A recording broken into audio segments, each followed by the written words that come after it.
I'm speaking to Detroit when I say this one, but I'm not making this video because I want to try to do you guys dirty. You know that I love you guys, and you know that there's a good affinity that I have for a lot of your players, your stories, your prospects, etc. So when I make this video 4 years later, talking about one of the players on your roster, this is all coming from a place of love.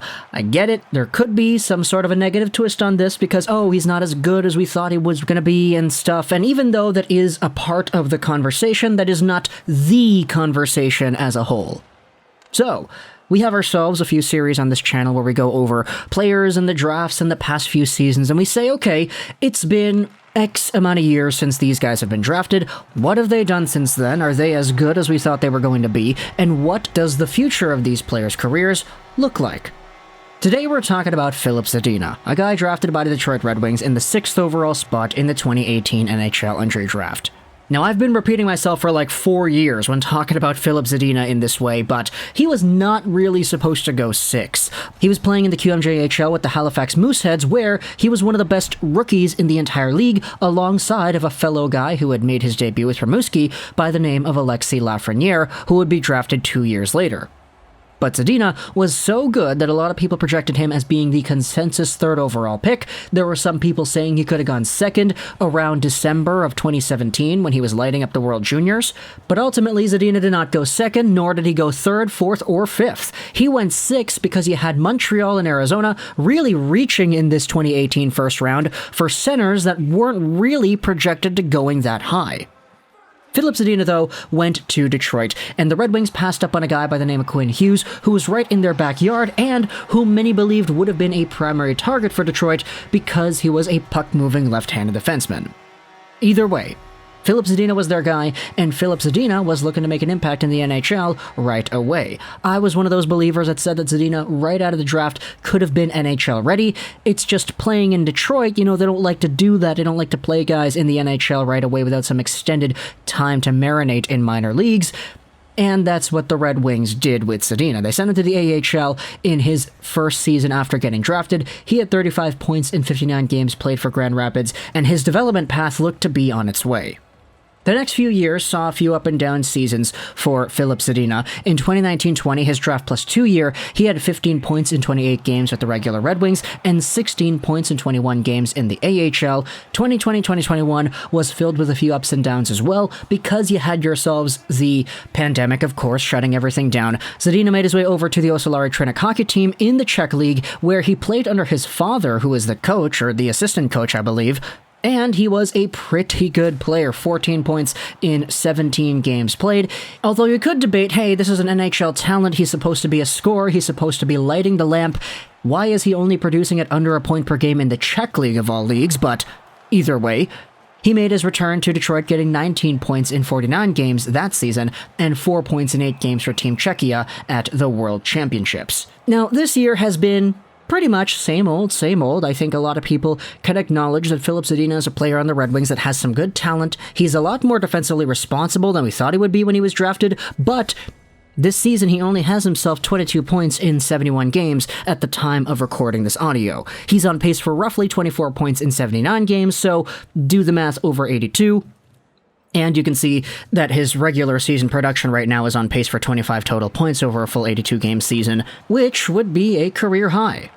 Thing is, though, if you took a time machine back to 2018 in the draft and you said, okay, by the time 2022 rolls around, Filip Zadina, sitting at 6 feet tall, 196 pounds at 22 years old, is going to be pretty defensively responsible, but he's only going to max out as a 25-point winger in this time frame. A lot of people back then would be like, really? Huh. And they would ask, why? What happened to Filip Zadina? Back when he was playing in the Halifax Moosehead system, this guy had an above-and-beyond exceptional lethality to the way that he would traverse the offensive zone and snipe pucks left, right, and center. He was a sniper at heart with some really good puck skills, and it's why he had 82 points in 57 games that year. You look at the awards that Zadina was awarded in his QMJHL year: First All-Star Team, All-Rookie Team, Best Professional Prospect, Most Assists by a Rookie, Most Goals by a Rookie, Most Points by a Rookie. He was a phenomenal player, and at the World Juniors, you saw all those skills on display as well, which is why some people said, hey, he might be able to go 2nd overall over Andrei Svechnikov. It's just, as the years have gone on, we've talked more and more about coaching. We've talked about Jeff Blashill and the way that he uses Zadina. We talk about the chemistry that he has with a guy like Jakub Vrana. These two play extraordinarily well together, and as you can see in a video we uploaded a few weeks ago, Jakub Vrana is one of the more underrated goal scorers in the NHL when he's actually playing and when he's actually healthy. So, having Zadina and Vrana together, especially as of late, you could still see that spark. It's there. These guys know how to play hockey together. But other aspects of Filip Zadina's game come down to confidence. We talked about that in a previous video as well. We've talked about the projection as to what he was supposed to be versus what he is. If we take that time machine back to 2018 and we said, hey, what's Filip Zadina going to be like in 2022? He's going to be 22 years old. He's going to be a 4-year NHL veteran already. What's he going to be like? A lot of people would have probably said something along the lines of maybe a 25-30 goal player with 60-65-ish points. 60 points in the NHL in a full season is about a .73 points per game. And if you go to the NHL's website and you look at 2018 drafted players who are over .73 points per game, you've got a few of them. Brady Tkachuk, Quinn Hughes, Andrei Svechnikov, Igor Sharangovich is at .63 points, Dahlin is here, Farabee.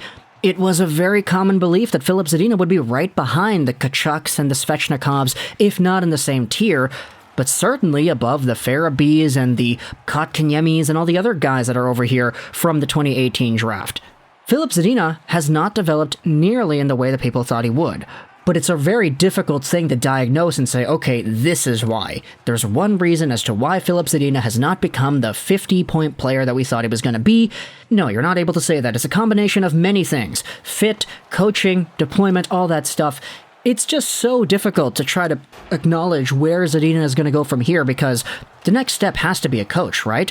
I see it as a pretty common thing in Detroit Red Wings media and fan bases to bring up a few other coaching changes as examples as to what they would like to see. For example, Martin St. Louis comes into Montreal after Dominique Ducharme gets the can, and look at Cole Caulfield. The guy goes from like 1 goal in 30 games to 15 goals in 30 games, something like that.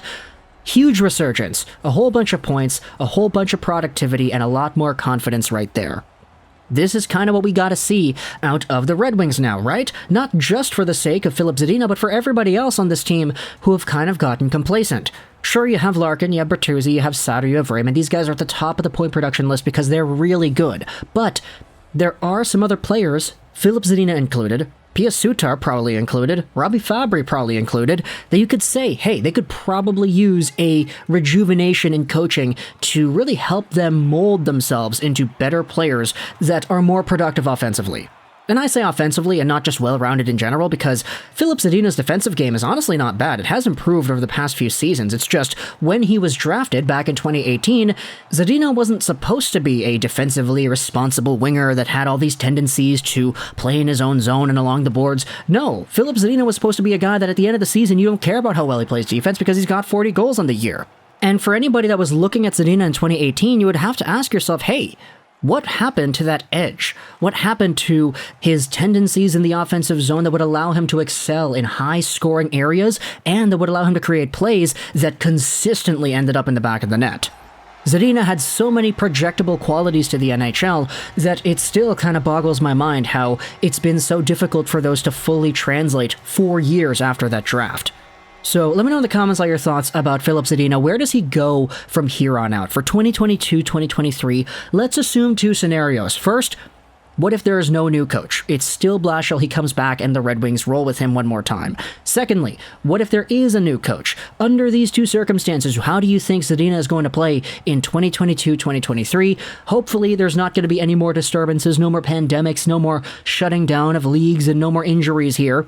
For the sake of not just, Zadina himself, but for the sake of the fans as well, what do you think Zadina's future holds in Detroit? Is he a valuable hockey player that does have some good tendencies? Absolutely. But he's expiring this season with $894,000 as his cap hit, and he needs a new contract for next year.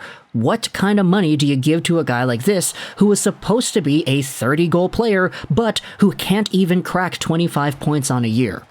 Let me know your thoughts in the comment section below. I hope you enjoyed this video. And bye.